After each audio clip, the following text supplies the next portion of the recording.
Please rewind this cassette. Hey guys, welcome to Box Office Addict, my weekly podcast where I look at the weekend box office and just talk about where things are at right now. All right, so let's talk about the new movies that came out and just how well, they did. The holds that we're seeing right now that are all phenomenal, quite frankly. And of course, we're going to talk about the continuing domination of Disney Studios, as well as bringing up our old favorite friend, Ryan Johnson, who has found continued success in his career. After a couple years now, I guess, where he's like maybe the most, fan outrage filmmaker out there that I could think. I mean, maybe Zack Snyder's the other way. They're actually very much part of the conversation if you think about it, but on in different ways. So let's see. Let's go down a little bit. Charlie's Angels, 61% drop. It's done. 16.8 million. Horrible. Zombieland Double Tap seems to be done at 72 million, which is very good total, by the way. Maleficent 2 is at 111 million. Jojo Rabbit's at 18 million. Had a good hold this weekend of 23%. Then we have Harriet and Last Christmas. Joker continues to be, the big surprise hit where it's at 1 billion, 48 million worldwide. So I don't know if it'll reach 1.1 billion, but it doesn't have to. Midway is at 50 million, and worldwide has only made 99 million on a very high budget. So that's unfortunate for that one. Playing with Fire, I don't care. 21 Bridges, I don't care. Let's talk about Queen and Slim. So I was on Twitter today and I saw a Vox article that said, in the American imagination, Bonnie and Clyde is always perceived as white, and Queen and Slim challenges your racialized views on couples on the run. So, of course, everyone responded with, but Bonnie and Clyde were real people. How am I imagining them being white when they were real? So it was a very strange headline, although it's Vox.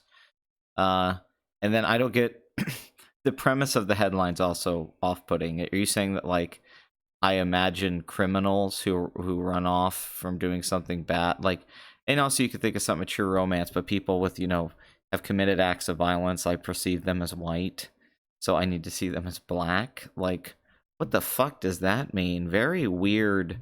But yeah, that in the American imagination, Bonnie and Clyde, and I know what they mean. They mean Bonnie and Clyde in this like mythical way, like the way we view them as characters, what they've become bigger than what they were. But that doesn't really work when something was real. That point works better when you're actually talking about something that is like, we picture the American hero as this, but when you say Bonnie and Clyde, I mean, like, I get what they were saying, but it was still stupid.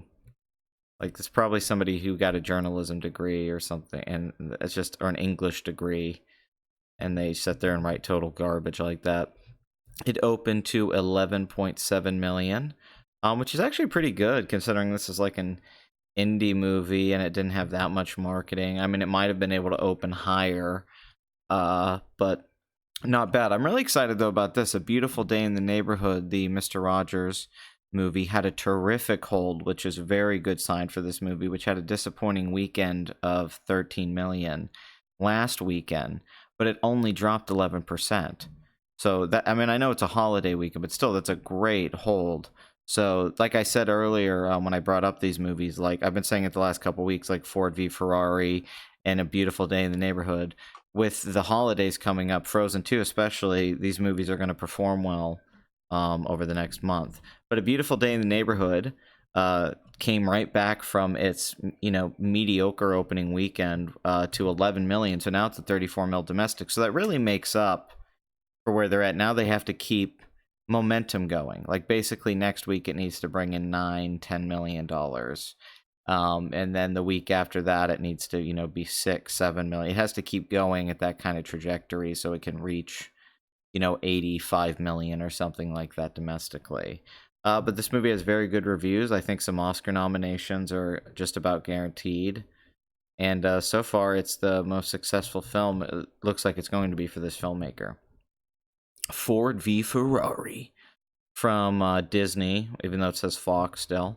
So this movie had a great opening weekend of 31 million. Then it had a surprisingly steep drop in its second weekend, but this was the holiday hold. It was what, 16%, brought in 13 million. So it's at 81 million domestic. So this is definitely going to make 100 million domestic. And we still have to see how it plays out worldwide. But remember, this movie does have an expensive price tag on it. This was a $97 million movie. And you combine that with just the marketing and all that. So, but it's not a bomb. It's not like I mean, it could have been a movie that did a lot worse. So you have to look at the upside on it. One second. Sorry. Okay, so then we have Knives Out from Rian Johnson. So Rian Johnson, he made Brick years ago, which I'm a big fan of. And then, of course, he made The Brothers Bloom, which I like. Then he directed some Breaking Bad. Then he made Looper, which I liked half of that movie. And then the other half I thought was bad. And I think it has a lot of plot holes. Then, of course, he made Last Jedi, which is, I think anyone who's ever watched his channel knows I don't like that movie at all. And I don't like his message and his movie and how he's responded to it. But, this is Rian Johnson doing a good old whodunit. This is his Agatha Christie. This is his Clue, Sleuth, what have you. Well, even though Sleuth isn't really a whodunit, that's more of a con movie. But this is, a huge cast. I mean, you got Jamie Lee Curtis, you got Chris Evans, you got James Bond himself. I mean, it's a huge cast. Rave reviews ever since it premiered. A while ago, I think a couple months ago, 96% on Rotten Tomatoes, 85 on Metacritic. It's one of Rian Johnson's best reviewed movies overall, if not his best reviewed movie, to be honest. This could also get Oscar nomination. So Ryan Johnson, Looper was a hit and made 175 million. Last Jedi, of course, made 1.3 billion, and here he is with another film that's a breakout hit because the budget for this was only 40 million. It was only 40 million. So with the 5-day opening being 41 million and the $27 million 3-day opening, which if they had just released this on the weekend, this would have most likely made like $38 million, 35 million. And then with the 28 international, because I said last week I thought this would do well internationally, we're looking at 70 million worldwide already. So I'd say $300 million is pretty much in the bag if they can keep this momentum going. So with the $40 million budget, overall, this is a hit movie and shows that Rian Johnson has really come into the mainstream. And that's part of that has to do with Last Jedi, and also just the premise of this movie. We saw Murder on the Orient Express do really well not too long ago, so people are obviously into this kind of thing. People want this sort of movie. They but yeah, very, very, very successful. I mean, I thought it would do well, but this is like, yeah, this is showed that the movie actually had quite a bit of hype. And it should play really well throughout the holiday, and I'm sure it plays well to an older audience. So, yeah, kudos to Lionsgate, who needed a hit. Which, nice release from them, by the way. All right, let's talk about the big one of the weekend, though, Frozen 2. Amazing hold. I mean, this is better than I was expecting. $85 million second weekend, 34% drop. I mean, this is a phenomenal second. I mean, this puts this movie on another level now of how we have to look at its box office potential, because it's at 287 million domestic after 2 weeks, and it's almost at 750 million worldwide. So billion's not only a lock, 1.2 billion, 1.3 billion's definitely in play here now. This could definitely make $500 million domestic. And the international numbers, Jesus Christ. I mean, I'm looking at a total here of like 1.3 billion, if not more. I mean, it feels like it's going that way, at least. Just got a text, at least the run of the original movie, which was 1.2 billion. So Frozen 2 is the hit everyone expected it to be, but now it's really turning into a hit. I mean, the opening weekend of 130 million was really solid, but this is, when you have holds like this, it's like, okay, this is going to be the hit of the holidays. Even if Rise of the Skywalker takes away a little bit of its audience. God damn it, who keeps texting me?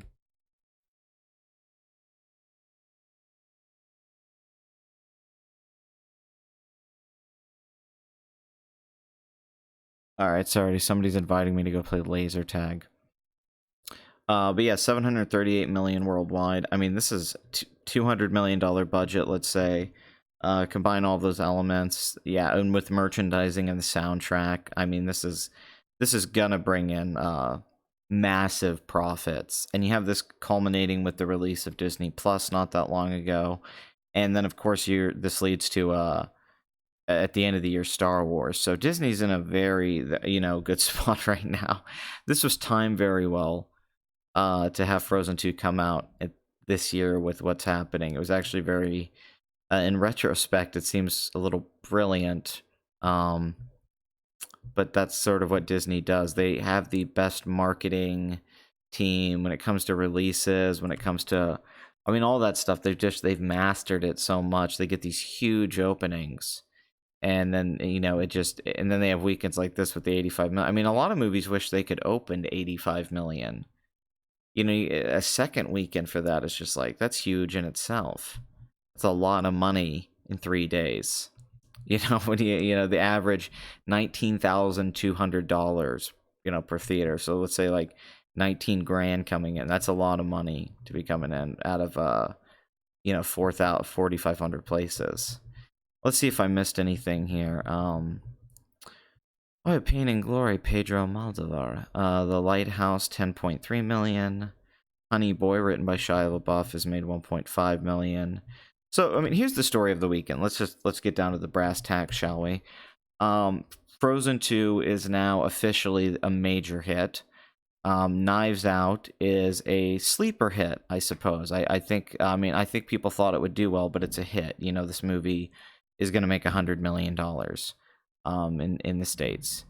And then Ford v Ferrari is holding very well, and A Beautiful Day in the Neighborhood is holding very well. So what we're seeing is that this was a very successful holiday weekend. These films that are all well reviewed. Here's another thing about this: Queen and Slim, Beautiful Day, Ford v Ferrari, Knives Out, Frozen 2 to a lesser extent, but these are all very well reviewed movies. Very liked movies by critics. Some of these movies are going to get Oscar nominations. So I don't know. I don't know if this says something about quality or movies that aren't, think about this. Ford v Ferrari is like a car movie about racing. Beautiful Day in the Neighborhood's a biopic in a way, but it's not really. It's about this guy, and it's told in a Mr. Rogers format. Then you have Knives Out, which is a mystery ensemble piece. So you have the mainstream movie at number one, which overshadows all of this because it's going to make so much more money, and that's always the painful thing about it. But then you see three movies here, and Queen and Slim under that. You see four movies here that are more, I don't want to say artsy, but they can play to that crowd a little bit more, and they're just movies. They're just films made for adults.